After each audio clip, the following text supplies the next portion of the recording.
السلام علیکم ویورز، میں زین امیر آپ سب کی خدمت میں حاضر ہوں اور آپ سب کو خوش آمدید کہتی ہوں اور امید کرتی ہوں کہ میری ساری وائی ٹی فیملی خیر و عافیت کے ساتھ ہوگی۔ آج ہم پڑھیں گے تلک الرسل پارہ سورۃ آل عمران کی آیت مبارکہ نمبر 72۔ سبق کی ابتدا کرتے ہیں۔ اعوذ باللہ من الشیطان الرجیم، بسم اللہ الرحمن الرحیم۔ قل ان الہدی ھدی اللہ، آپ فرما دیجئے کہ بے شک اصل ہدایت وہی ہے جو ہدایت ہے اللہ تعالیٰ کی۔ ان یؤتی احد مثل ما اوتیتم، یہ کہ وہ دیتا ہے کسی ایک کو مانند جو وہ دیتا ہے دوسرے کو۔ او یحاجوکم عند ربکم، یا وہ جھگڑا کرتے ہیں تم سے تمہارے رب کے بارے میں۔ قل، آپ فرما دیجئے، ان الفضل بید اللہ، بے شک فضل اللہ تعالیٰ کے ہاتھ میں ہے۔ یؤتیہ، وہ دیتا ہے، من یشاء، جسے وہ چاہتا ہے۔ واللہ واسع علیم، اور اللہ تعالیٰ وسیع علم والا ہے۔ یہ بھی یہود و نصارہ کے گروہوں کا کلام ہے جن کا ذکر پچھلی آیات سے چلتا آ رہا ہے، اور اس سے ان کا مذہبی تعصب اور حسد ظاہر ہو رہا ہے کہ وہ اپنے متبعین کو تاکید کرتے رہتے ہیں کہ تم مسلمانوں پر، اللہ کے نبی پر ایمان نہ لانا اور تم صرف ہمارے دین پر چلنا۔ امام طبری نے اس کا مطلب یہ بھی بیان فرمایا ہے کہ اپنے ہم مشرب یعنی اپنے ہی دین کے سوا کسی کی بات پر یقین نہ کرو، نہ یہ تسلیم کرو کہ تمہاری طرح کسی اور کو بھی نبوت دی جا سکتی ہے، اور نہ یہ مانو کہ مسلمان اللہ تعالیٰ کے حضور جا کر تم پر کوئی حجت قائم کر سکیں گے۔ اس صورت میں اللہ تعالیٰ کی آیت نازل ہوئی، قل ان الہدی ھدی اللہ، یہ جملہ معترضہ ہے اور اس کا ربط قل ان الفضل بید اللہ کے ساتھ ہوگا۔ یہاں تک کہ ان کی دینی خیانت اور مذہبی تعصب کا بیان تھا، اب اگلی آیت میں ان کی مالی خیانت اور مسلمانوں سے بغض کا بیان ہے۔ اگلی آیت ہے، یختص برحمتہ من یشاء، وہ خاص کرتا ہے اپنی رحمت کے ساتھ جس کو وہ چاہتا ہے۔ واللہ ذو الفضل العظیم، اور اللہ تعالیٰ بڑے فضل والا ہے۔ اس آیت میں ان لوگوں کے اعتراضات تھے کہ جب مسلمانوں کو کوئی مال و دولت یا مال و زر ملتا تو وہ کہتے کہ تم لوگ تو مسلمان ہو اور دنیا کو ابدی نہیں کہتے، یہاں پر تم لوگ صرف وقتی طور پہ ہو، تو تم لوگوں نے اس مال کا کیا کرنا ہے، اس کو کیوں اکٹھا کرتے ہو؟ لیکن یہ اللہ تعالیٰ کا فضل اور اللہ تعالیٰ کی رحمت ہے، جس کو وہ چاہے وہ اس کو عطا کرتا ہے، تو اس چیز پر ان کا اعتراض بنتا ہی نہیں، کیونکہ وہ اللہ تعالیٰ کی طرف سے مسلمانوں کے لیے انعام ہوتا ہے۔ اگلی آیت ہے، وَمِنْ أَهْلِ الْكِتَابِ، اور اہل کتاب میں سے من تأمنہ بقنطار یؤدیہ الیک، اگر تم امانت کے طور پر بہت زیادہ مال دو تو وہ لوٹا دیں گے اس مال کو تمہاری طرف۔ وَمِنْهُمْ مَنْ إِنْ تَأْمَنْهُ بِدِینَارٍ، اور ان میں سے اگر تم کسی کو ایک دینار دو، لا یؤدیہ الیک، نہیں وہ لوٹائیں گے تمہیں، الا ما دمت علیہ قائما، مگر جب تک کہ تم کھڑے ہو ان کے سروں پر۔ ذالک، یہ اس وجہ سے، بِأَنَّهُمْ قَالُوا لَيْسَ عَلَيْنَا فِي الْأُمِّيِّينَ سَبِیلٌ، اس وجہ سے کہ بے شک کہا انہوں نے نہیں ہے ہمارے اوپر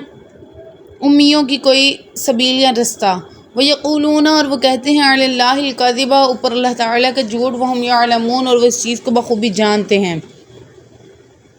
اب اہل کتاب میں سے بعض وہ ہیں کہ اگر ان کے پاس خزانے کے طور پر بہت زیادہ رقم رکھ دی جائے تو وہ اس میں خیانت نہیں کرتے بلکہ اس کو واپس لوٹا دیتے ہیں۔ تو یہاں پر اسی کے بارے میں ذکر ہے، وَمِنْ أَهْلِ الْكِتَابِ مَنْ إِنْ تَأْمَنْهُ بِقِنْطَارٍ يُؤَدِّهِ إِلَيْكَ، اللہ تعالیٰ کا انصاف ملاحظہ فرمائیں کہ اہل کتاب کی مذمت کے دوران جو پچھلی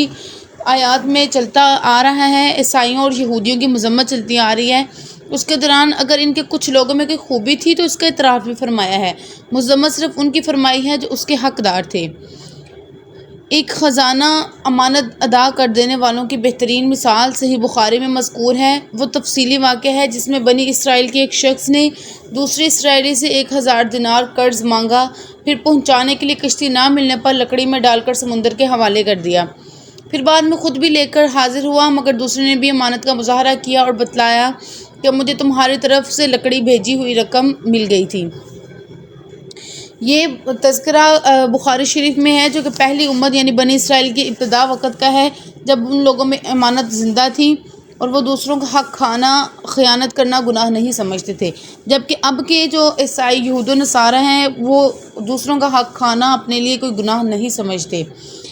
آگے ہے، وَمِنْهُمْ مَنْ إِنْ تَأْمَنْهُ بِدِینَارٍ لَا یُؤَدِّهِ إِلَيْكَ، سر پر کھڑا رہنے کے بغیر ایک دینار بھی ادا نہ کرنے کی وجہ ان کے کہنے کا مطلب یہ ہے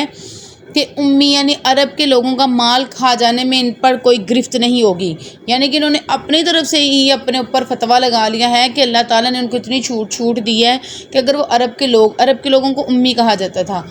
امی عرب کے لوگوں کا مال کھا لیں تو ان پہ اللہ تعالیٰ کی پوچھ نہیں ہوگی، جبکہ اللہ تعالیٰ نے فرمایا کہ یہ جان بوجھ کر اللہ تعالیٰ پر بہتان باندھ رہی ہیں، یعنی کہ انہوں نے اپنے لیے جو آسانی پیدا کی، اپنے لیے خیانت کا ذریعہ نکالا، وہ اللہ تعالیٰ پر جھوٹ بول رہے ہیں۔ اللہ تعالیٰ نے اس کا صریحاً قرآن مجید میں انکار کر دیا کہ میں نے ایسی کوئی چھوٹ ان کو نہیں دی، کیونکہ اللہ تعالیٰ نے کبھی امانت میں خیانت کا حکم نہیں دیا، خواہ وہ اسرائیلی ہو یا عرب، بلکہ اسلام نے تو کسی ذمی کا مال کو بھی بلا اجازت لینا جائز قرار نہیں دیا، اور کسی حربی کافر کے مال کو بھی خیانت سے کھانے کی اجازت نہیں دی۔ چنانچہ فرمایا ان اللہ یأمرکم ان تؤدوا الامانات الی اہلھا، سورۃ النساء کی آیت ہے، بے شک اللہ تمہیں حکم دیتا ہے کہ امانتیں ان کے حقداروں کو ادا کرو۔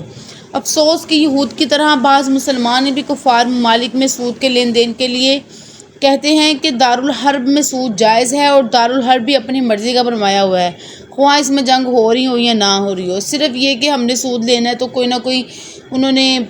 ذریعہ نکال لیا، وہی ہو گیا کہ اپنے گناہوں کو چھپانے کے لیے کوئی نہ کوئی اپنے طرف سے بہانہ تراش لیا کہ دارالحرب میں تو جائز ہے۔ اگلی آیت ہے